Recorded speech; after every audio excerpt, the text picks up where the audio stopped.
The hero myth basically says, go out there, confront the dragon, get the gold, share it with the community, and live properly. Or it says, the alternative is, face the tyrant, enter the desert as a consequence because everything falls apart, recast structure, find the promised land. Those are the two elements to the hero myth. And that's divine. It's the closest thing to divine that we know. You might say, well, what happens if you follow the divine path? And the answer might be, well, everything turns out perfectly because God is on your side. It's like, no, that isn't what happens, because things don't turn out perfectly. It's your best bet. It's your best strategy, right? That's the thing. And, dragons wouldn't be dragons if they couldn't eat you. And so, but that's okay. That's okay. And this is something I found so useful about the biblical stories, especially about the Abrahamic stories, which I didn't know that well till I lectured about them last year. God calls people to the adventure of their lives. And so you could say, in part, God is that force within you which calls you to the adventure of your life. And it says, get away from your family, get away from your blind and unconscious comfort, and get the hell out there in the world. Well, God calls Abraham out from his fathers, where he stayed far too long, and from his kin, where it's secure. And like the first thing he encounters is a famine, and then he encounters a tyranny inhabited by people who want to steal his wife. It's like you think, well, Abraham should have just stayed in bed and ignored God, obviously. Well, that isn't how it is. It's like we're built for struggle, us human beings.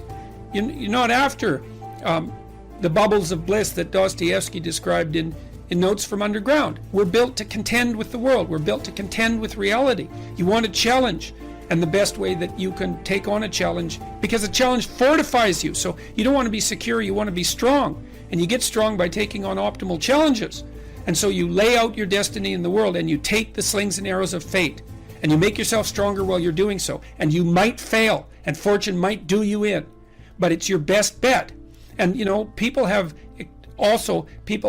extracted unbelievable successes out of catastrophic failures.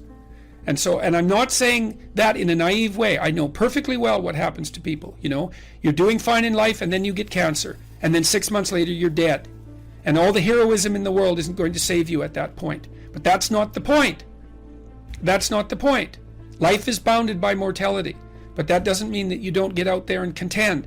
And you develop by contending, and you minimize the net amount of suffering in the world. And that's something, man. That's something to do. So it beats laying in your basement and getting bitter and then doing the terrible things that bitter people do. So you can't ensure that the meaning you experience is self-determined, but you can play your role to the best of your ability, and that will be good enough. And that will be good enough. That meaning, the meaning that you'll find in that, I believe, is sufficient to be sustaining, and perhaps even sustaining through the flood. So it isn't that you can avoid catastrophe, it's that you can prepare yourself to deal with it honorably when it arrives. That's what you've got.